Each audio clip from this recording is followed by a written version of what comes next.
네, 안녕하세요. 품질 셰프 옥수입니다.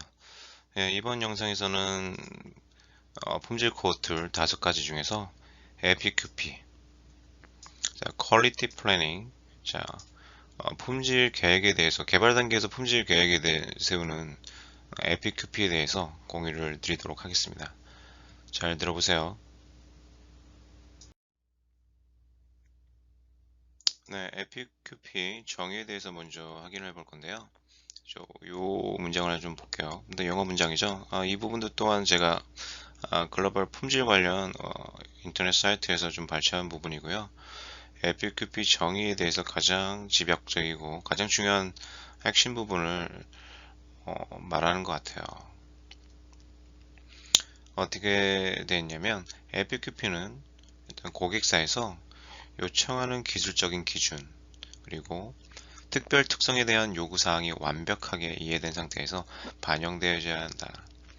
자, 여기서 가장 핵심적인 부분은 고객사에서 요구사항 그리고 완벽하게 반영돼야 된다 라는 게 핵심입니다. 결국엔 APQP라는 건 개발 품질 계획이라고 그랬죠. 결국에는 양품을 고객에게서 요구하는 정확한 스펙을 기준으로 양품을 만들어야지 우리가 고객 쪽에 제대로 된 상품을 드릴 수 있겠죠.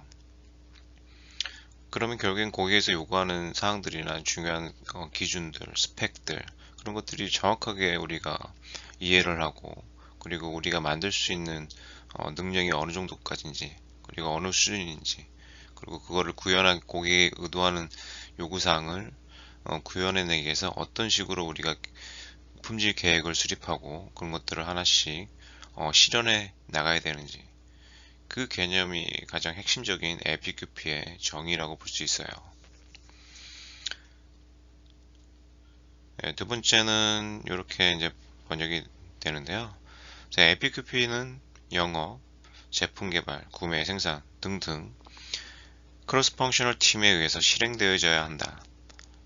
자, 여기서 핵심은 이제 결국엔 크로스 펑셔널 팀이다. APQP는 혼자 하는 게 아니에요. 이 부분을 왜 제가 좀 강조드리고 싶냐면 대부분의 국내 이제 소규모의 이제 작은 기업들의 개발하시는 담당들을 보면 거의 혼자 개발 관련된 업무를 하세요. 혼자 생산에 가서 요청해서 개발 샘플도 만들고 혼자 검토해서 어떨 때는 급할 때는 낚기가 급할 때는 직접 들고 뛰어서 고객한테 전달을 하기도 하고요.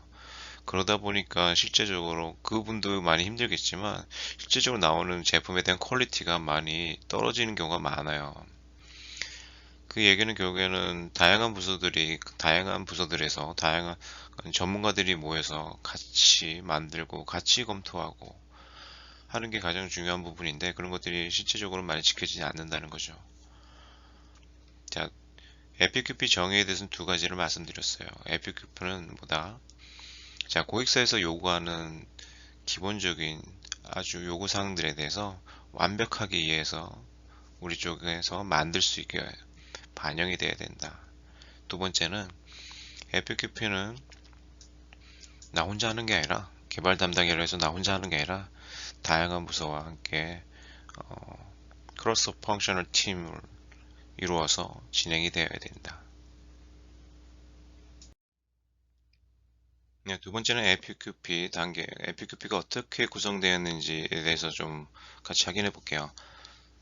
화면에 보이는 것 같이 5가지 단계로 이렇게 구성이 되어 있어요. 좀 많아 보일 수도 있는데 별거 아닙니다. 저랑 같이 한번 확인해 보면 굉장히 심플하고 단순한 프로세스입니다. 자, 처음에는 이렇게 플래닝을 좀 해야겠죠. 뭐 어떤 일이든 우리가 일을 시작할 때 계획을 세우듯이 FQP도 결국엔 퀄리티 플래닝이기 때문에 세부적으로 단계적으로 어떻게 우리가 고객 일정에 맞춰서 각각의 일들을 각각의 액티비티들을 어떻게 구체적으로 실행할지에 대해서 플랜을 하고 정의를 하는 단계입니다. 두 번째, 세 번째, 네 번째, 다섯 번째 이제 단계들이 쭉 있는데 일단은 5번째 단계는 좀 제쳐두고 2번, 3번, 4번 단계 좀 보시고, 그 보시기 전에 두 번째 단계 그리고 세 번째 단계 한번 비교를 해보세요. 영어로 써 있어서 좀 헷갈릴 수도, 혼동될 수도 있는데 오히려 더 심플하거든요. 영어로 문장으로 일단 단계를 보고 다시 제가 이제 번역을 해드릴 거예요. 자, 보면 2번과 3번의 차이는 요 차이입니다. 프로덕트, 3번은 프로세스. 나머지는 뭐 디자인 앤 디벨롭먼트, 개발을 하는 거죠. 디자인 검증하고 디벨롭먼트 개발하고. 근데 일단 단계 구성으로 순서 자체는 이 순서대로 이제 진행이 되다 보니까 왜 프로덕트가 먼저 나왔을까요? 그 다음에 왜 프로덕트 다음에 프로세스가 나왔을까라는 개념을 좀 이해하시면 거의 FQP 단계에 대한 구성은 다 이해하셨다고 봐도 무방합니다. 왜냐면 기본적으로 우리가 제품을 어느 상품이란 거를 개발할 때 시제품을 먼저 한번 만들어 보죠. 그래서 그게 내가 디자인한 거나 내가 생각했던 것과 거의 유사하다면, 자, 이런 것들을 결국에는 많이 생산해서 결국 매스 프로덕션, 대량 생산을 통해서 파는 것들이 결국엔 우리의 목적이기 때문에 처음 제품을 먼저 검증을 하고 만들어내는 게, 개발을 해내는 게 우선입니다. 자, 일단 기본적으로 디자인에 충족한 제품이, 시제품들이 샘플 제품들이 나와줬다면 이런 것들을 이제 대량 생산하기 위해서 우리가 프로세스를 셋업을 하는 거예요. 자, 그 다음에 우리가 제품과 프로세스를 우리가 시제품을 만들고 프로세스를 이제 셋업을 해놨다면, 자, 이런 것들을 실질적으로 우리가 대량 양산을 했을 때 문제가 생기지 않도록, 문제가 나더라도 최소화를 시키기 위해서 프로세스 프로덕트 네 번째 검증을 하게 됩니다. 결국엔 이 단계 자체가, 결국에는 이 단계가 끝나면 실제적으로 양산을 바로 할 수 있는 단계가 되는 거예요. 마지막 다섯 번째는 사실 실제적인 개발 단계라기보다는 이게 초도 양산 개념이에요. 보통 우리가 이제 개발 단계에서는 제품들이 소량 생산을 하다 보니까 실질적으로 다양한 문제점들이나 그런 것들을 확인하기가 좀 어렵거든요. 사실 대부분의 개발 제품들이 초도 양산을 시작했을 때 문제점들이 제일 많이 나옵니다. 그래서 초기에 양산을 진행하면서 문제들을 바탕으로 그런 피드백을 받고 다시 이제 corrective action, 문제점들을 고쳐 나가는 거죠. 자, 이렇게 하니까 좀 심플하지 않나요? 자, 하나씩 단계마다 뭘 어떻게 하는지 좀 볼게요. 일단 첫 번째 플랜 앤 디파인 프로그램에서는 고객 기대 및 요구사항을 반영해서 프로젝트에 대한 계획을 한다. 두 번째, 프로덕트 디자인, 초기 샘플 제작 및 테스트를 통한 디자인을 검증을 한다. 확인을 하겠죠. 그 다음에 아까 말씀대로 우리가 이제 대량 생산을 하기 위해서 프로세스를, 공정을 이제 셋업한다고 했는데, 세 번째 단계에서 PFMEA, 컨트롤 플랜, 그리고 관련된 표준을 수립해서 공정 프로세스 셋업을 한다. 마지막 단계에서 우리가 양산을 하기 전에, 최종 양산을 하기 전에 최종 검증을 거쳐야 된다는 거죠. 프로덕트 캐파시티, 캐파빌리티 분석을 통한 부품 및 공정 프로세스를 검증을 한다. 캐파시티는 우리가 얼마나 할 수 있는지, 양을 말하는 거고요. 캐파빌리티는 기본적으로 고객에서 받은 스펙을 주어졌을 때 그런 스펙을 관리하기 위한 공채 내에서 우리가 얼만큼 우리가 실력, 공정 능력이라고 보면 될 것 같아요. 캐파빌리티, 우리의 공정 능력은 얼마나 되는지를 점검해서 최종적으로 검증하는 단계라고 볼 수 있습니다. 앞서 말씀드린 것처럼 다섯 번째 단계는 연속 생산 검증을 통한 결과 검토 및 프로세스 개선, 추가적인 개선인 거죠. 지속적으로. FQP 단계는 이렇게 다섯 가지로 구성되어 있고, 어떻게 보면 심플해요. 계획하고, 이렇게 해드리자면, 다시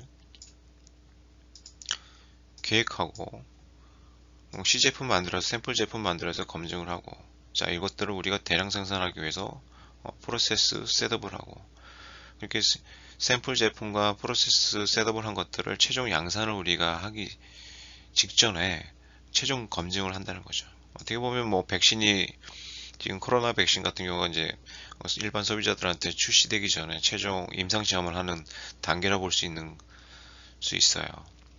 그 마지막에는 개발이 딱 끝났다고 해가지고 딱 손을 떼는 게 아니라 초기에 대량 생산을 진행할 때, 양산을 진행할 때 나오는 문제점들에 대해서 지속적으로 검토를 하고 확인을 하고 프로세스 개선을 하는 것까지가 FQP 단계라고 합니다. 네, 마지막으로 FQP 범위에 대해서 간단히 공유 드릴 건데요. 사실 FQP 범위라는 거는 사실 책이나 뭐 관련된 자료에 나와 있지는 않거든요, 공식적으로. 이 부분은 제가 실질적으로 업무를 진행하면서 좀 관련된 유사한 개념을 가진 용어들하고 좀 많이 혼동이 되거나 좀 헷갈려서 나름대로 이렇게 제 나름대로 개인적으로 좀 범위를 어, 나눠봤습니다.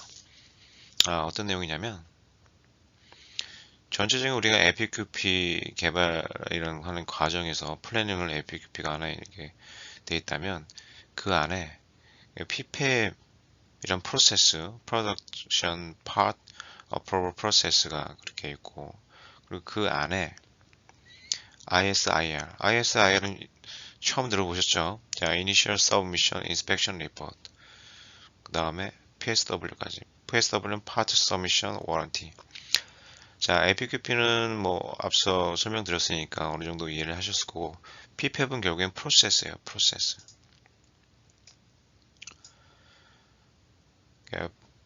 이번 이제 플래닝과 프로세스, APQP와 PPAP 사이에 대해서 좀 헷갈려하는 분들이 많은데 저도 많이 헷갈렸어요.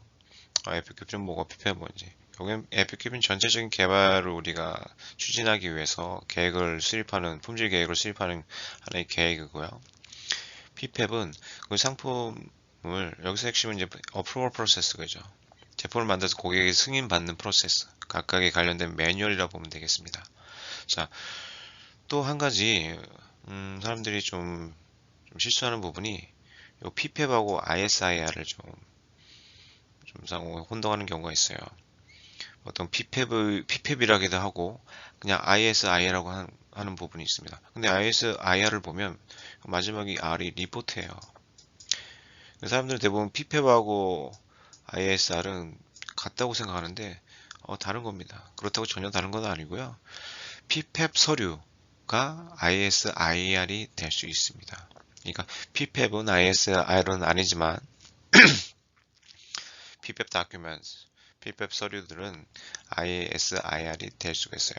결국엔 우리가 그 상품에 대한 승인을 맡기 위해서 여러 가지 일련의 활동들을 하겠죠. 거기서 나온 결과물들을 이제 서류 다큐멘테이션을 하는데 그런 결과물들이 결국엔 ISIR이라고 볼 수 있습니다.